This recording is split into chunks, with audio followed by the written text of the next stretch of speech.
This is the 5th video in this series, and if you have followed us from the beginning, from the locked chapel in Ethiopia, to the sealed tunnels beneath the Temple Mount, to the hidden void inside the Great Pyramid, then you already know the pattern.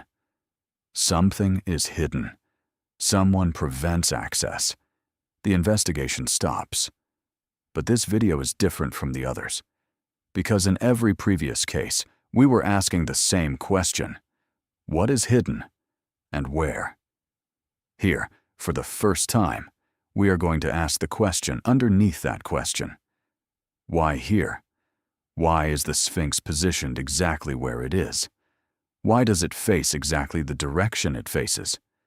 Why do the pyramids behind it align to stars that were in that precise position 12,000 years ago? Why do the tunnels beneath it lead toward the center of the Giza Plateau, toward the pyramids, toward each other, toward a convergence point that no official excavation has ever been permitted to reach? And why, across 5 videos, 4 countries, and 3,000 years of history, does every thread we pull eventually lead back to this desert, to this plateau, to this face carved from living rock, staring east toward a horizon it has watched for longer than our civilization has existed? The chamber beneath the Sphinx is not just a hidden room. It may be the room that explains everything else. Before we go beneath the Sphinx, we need to understand what it is doing above ground. The Great Sphinx of Giza is the largest monolithic statue on Earth. Carved directly from a single ridge of limestone bedrock, it stretches 73 meters from paw to tail and stands 20 meters high. Its face, eroded, damaged, repaired, studied, and argued over for centuries, looks due east, toward the rising sun. This orientation is not accidental. Nothing about the Sphinx is accidental. It faces east along the equinox line, the direction of sunrise on the spring and autumn equinoxes, when day and night are exactly equal. On those 2 days each year, the sun rises precisely in front of the Sphinx's gaze, as it has done for as long as the monument has stood. But due east is also the direction of a specific constellation. On the spring equinox, around 10,500 BC, the constellation Leo rose on the eastern horizon exactly where the Sphinx is looking. Not approximately, exactly. At that moment in astronomical time, a stone lion on the Giza Plateau would have been staring directly at its celestial counterpart, Leo the lion, rising above the horizon in the pre-dawn sky. The Sphinx is a lion, facing a lion, at a moment in time 12,000 years ago. Mainstream archaeology explains this as coincidence, or as the result of reading too much into an alignment that could apply to many time periods. The counter-argument, made by researchers including Robert Bauval, Graham Hancock, and geologist Robert Schoch, is that when you combine this astronomical alignment with the water erosion evidence that dates the Sphinx to the same period, and the underground anomalies detected by multiple independent survey teams, the convergence of independent evidence becomes very difficult to dismiss as coincidence. 3 separate lines of investigation, 3 separate methodologies, 3 separate conclusions, all pointing to the same date, all pointing to the same place. Now go beneath the surface. The bedrock beneath the Giza Plateau is limestone, the same stone from which the Sphinx was carved. Limestone is a sedimentary rock formed from compressed marine organisms, layered over millions of years. It is relatively soft, easy to cut with ancient tools, and, crucially, prone to forming natural cavities as groundwater moves through it over geological time. The Egyptian authorities have used this geological fact to explain away every underground anomaly detected at Giza. Natural cavities, they say, geological formations, nothing man-made, nothing significant, nothing worth investigating further. But natural cavities in limestone have a characteristic signature. They are irregular. They follow the path of water, which means they curve, they branch unpredictably, they vary in cross-section. They do not form right angles. They do not have flat floors and parallel walls. They do not appear, as the Japanese seismic survey of the 1990s documented, as rectangular chambers cut into the rock from above. What the surveys found beneath the Sphinx were not natural cavities. They were rooms. The Stanford Research Institute survey of 1977 detected electromagnetic anomalies beneath the Sphinx enclosure that were inconsistent with natural geology. The Japanese Waseda University team in the early 1990s found a rectangular cavity beneath the left paw, approximately 9 by 12 meters, at a depth of several meters below the floor of the Sphinx enclosure.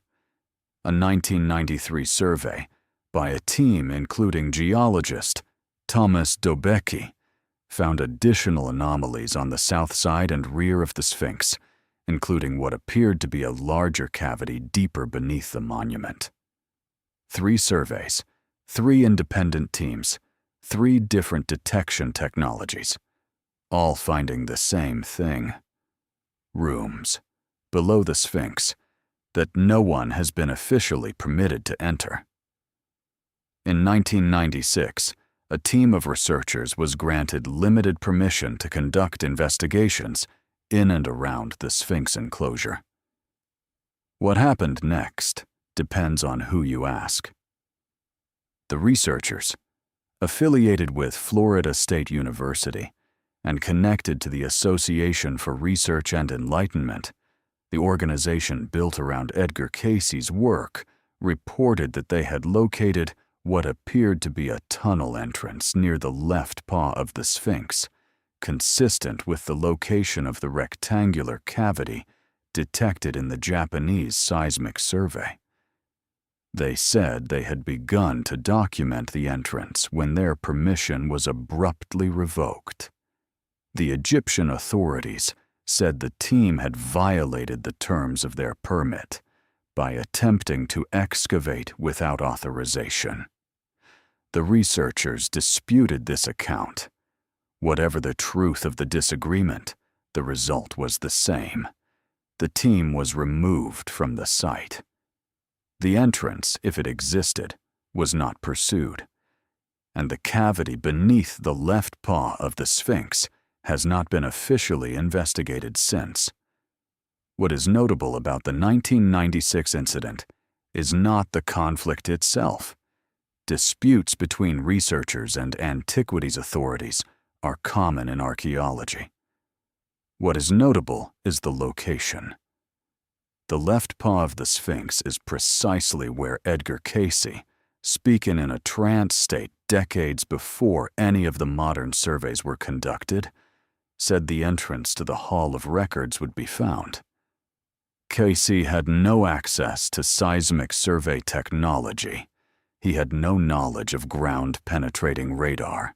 He had no way to know what the Waseda University team would find in the 1990s.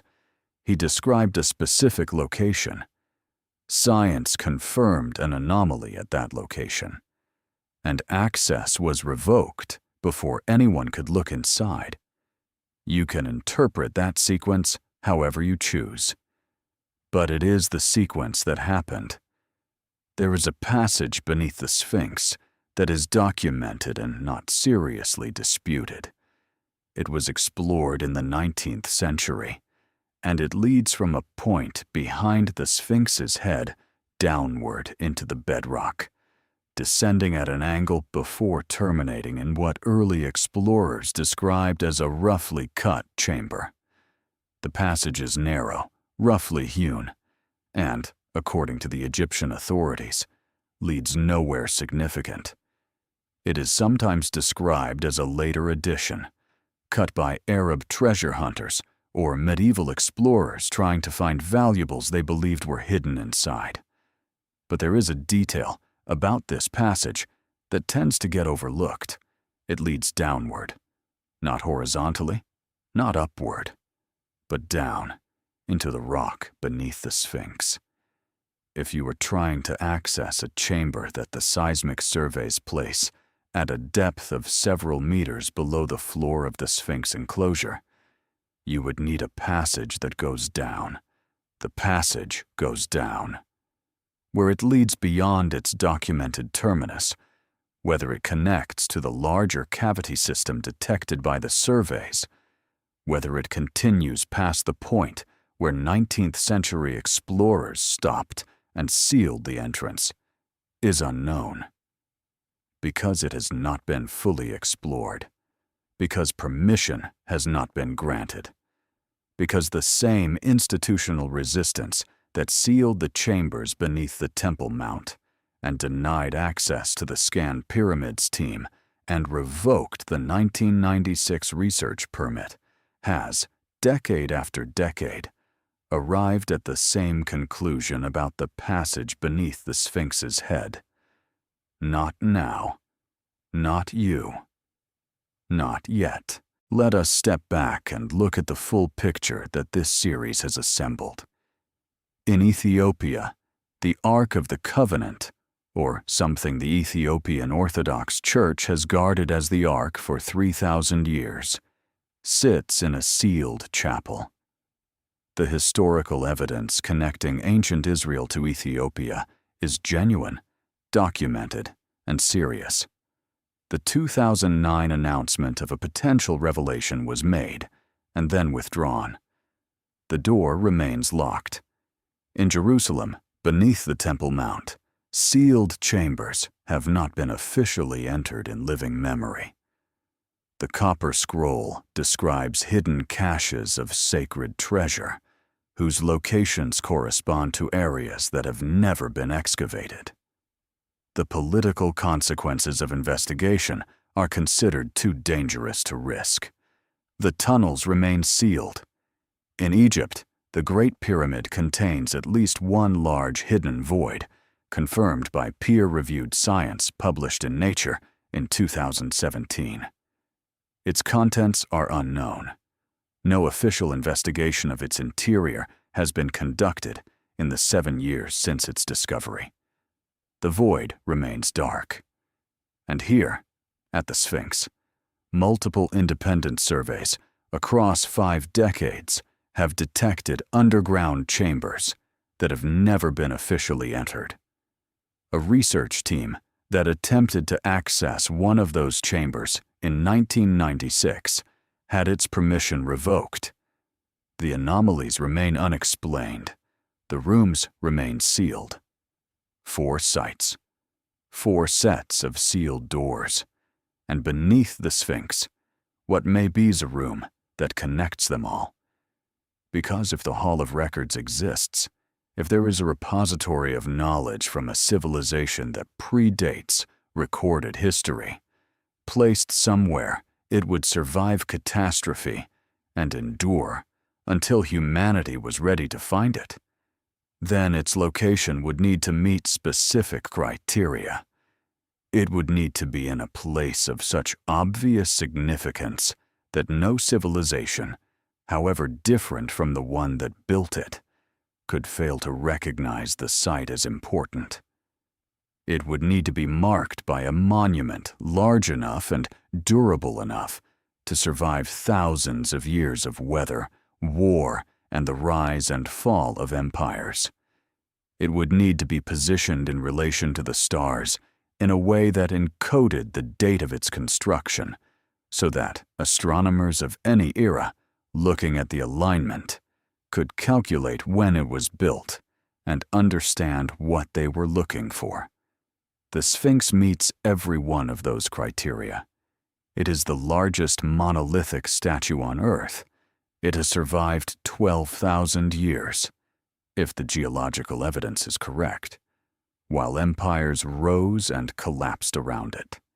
It is aligned to Leo on the horizon at the spring equinox of 10,500 BC, encoding that date in stone for any astronomer who knows how to read it.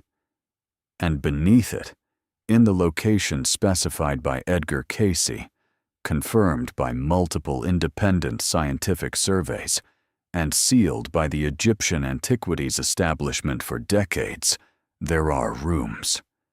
The question this series has been building toward is not really about any one of these sites individually. It is about the pattern they collectively form. In every case, the story is the same. Evidence accumulates. Technology confirms it. Access is denied. The investigation stops. And the official explanation, whether it is theological, political, archaeological, or bureaucratic, turns out on examination to be insufficient. This does not mean there is a conspiracy. The word conspiracy implies coordination, intent, a central authority pulling strings. What we see across these sites is something less dramatic, and in some ways more troubling. A convergence of separate institutions, each acting in its own interest, each arriving independently at the conclusion that some questions should not be answered. The Ethiopian Orthodox Church guards what it guards because it genuinely believes the Ark is sacred and the world is not ready to receive it. The Jordanian Waqf and the Israeli government avoid excavation beneath the Temple Mount because the political consequences of what might be found are genuinely unmanageable. The Egyptian Antiquities Establishment restricts access to the Giza Plateau because the narrative of the pyramids and the Sphinx as achievements of the Old Kingdom pharaohs is central to Egyptian national identity, and anything that complicates that narrative is seen as a threat. None of these institutions are coordinating with each other. They are simply all, separately, choosing the same answer. Not yet. And so the chambers stay sealed. The void stays dark. The passage beneath the Sphinx's head descends into rock that no modern explorer has been permitted to follow to its end. There is a moment, in the pre-dawn darkness of the spring equinox, when the sky above Giza is exactly as it was 12,000 years ago. Leo rises on the eastern horizon. The Sphinx, its stone face weathered by millennia of wind and the memory of rain, stares directly at its celestial reflection. The three pyramids behind it mirror the three stars of Orion's belt in their relative positions and sizes. The whole plateau becomes, for a moment, a map of the sky at a specific moment in time. A moment that someone wanted to remember. A moment that someone went to extraordinary lengths to encode in stone, so durable that not even 12,000 years of history could erase it. Whoever they were, whatever civilization built the Sphinx and carved the chambers beneath it and aligned the entire plateau to a night sky that no living person has ever seen, they were trying to tell us something. Not in words. Words change. Languages die. Scripts become unreadable. They told us in stone and stars and geometry, in the universal language of mathematics and astronomy, that any civilization advanced enough to look up at the sky can eventually learn to read. The message is the location. The location is the Sphinx. And beneath the Sphinx, in a sealed chamber that science has confirmed and politics has closed, whatever they wanted to tell us is still waiting. We know the rooms exist. We have the technology to enter them. We've not been allowed to try. In Ethiopia, in Jerusalem, inside the Great Pyramid, and here, beneath the oldest face on earth, the same silence holds, the same darkness, the same sealed door.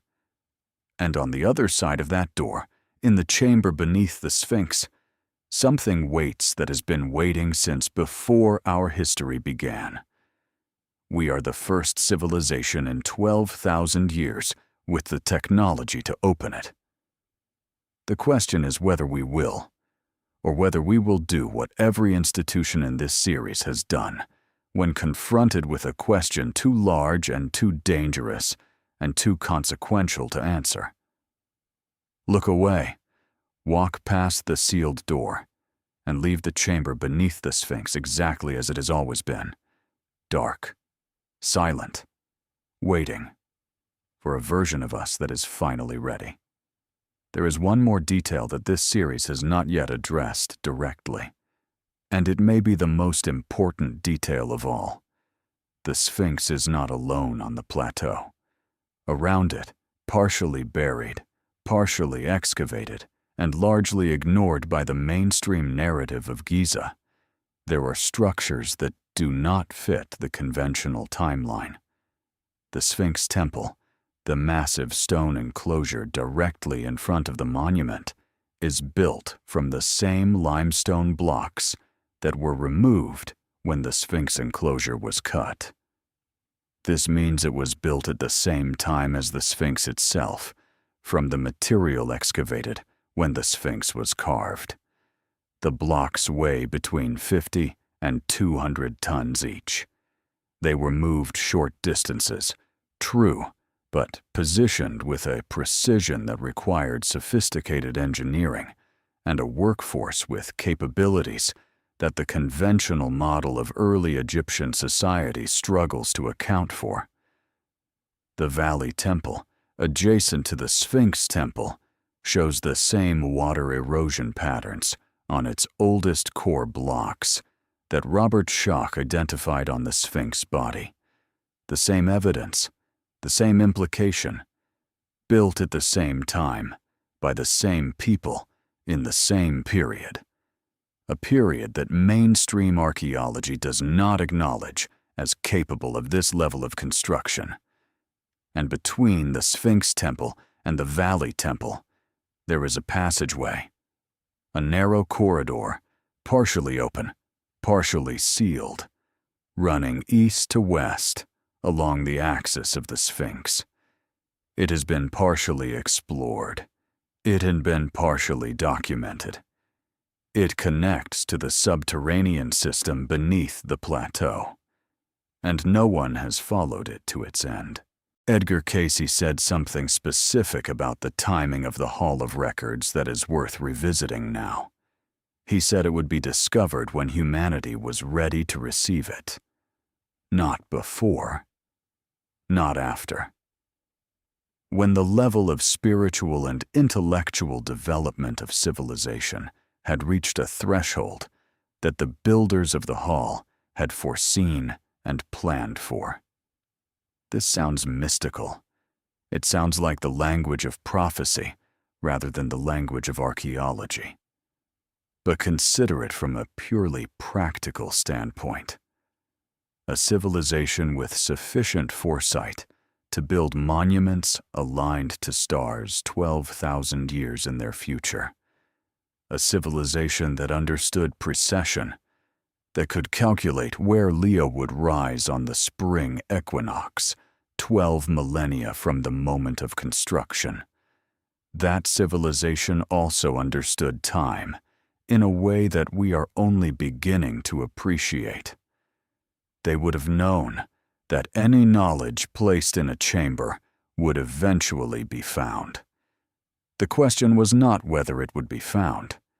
The question was by whom and when, and whether the civilization that found it would be capable of using it wisely. If that reasoning is correct, then the seals on these chambers are not obstacles. They are tests. And what we do with the knowledge we have already accumulated, whether we use our technology to pursue the truth, or whether we allow political and religious and institutional pressure to keep the doors closed, is the answer to the test. We have found the rooms. We have confirmed they exist. We have mapped them from the outside using physics. The next step is the one that every institution in this series has refused to take. Open the door. This is where the series has brought us. 5 videos, 5 locations: Ethiopia, Jerusalem, the Great Pyramid, the Hall of Records beneath the plateau, and here, the chamber beneath the Sphinx. 5 patterns of the same shape. Evidence found, investigation stopped, door closed. The conventional explanation for each individual case is plausible. Religious sensitivity in Ethiopia, political volatility in Jerusalem, bureaucratic caution in Egypt. But the convergence of all 5 cases across 5 different institutions in 4 different countries, all arriving at the same answer at the same time. That convergence requires a larger explanation. Either we are, as a civilization, genuinely not ready for what these chambers contain, in which case the doors will stay closed until we are, whether by choice or by force of circumstance. Or we are ready, and the only thing keeping the doors closed is the accumulated inertia of institutions that benefit from the current version of history remaining intact. The stone face of the Sphinx has been watching this debate for longer than the debate has been happening. It watched the Old Kingdom pharaohs build around it, claiming it as their own. It watched the Arabs arrive and break its nose, trying to erase what it represented. It watched Napoleon's soldiers and Victorian explorers and 20th century archaeologists all come and look and argue and leave without answers. And it is still watching. East, toward the horizon, toward the place where Leo rose on a morning 12,000 years ago, when someone stood on this plateau and made a decision.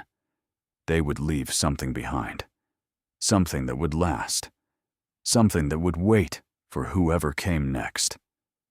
We are whoever came next. The chamber is beneath us. The door is sealed. And for the first time in 12,000 years, we have exactly what we would need to open it. All that remains is the choice, whether to look or to look away, and leave the chamber beneath the Sphinx exactly as it has always been, waiting, in the dark, for someone who isn't afraid of what they might find.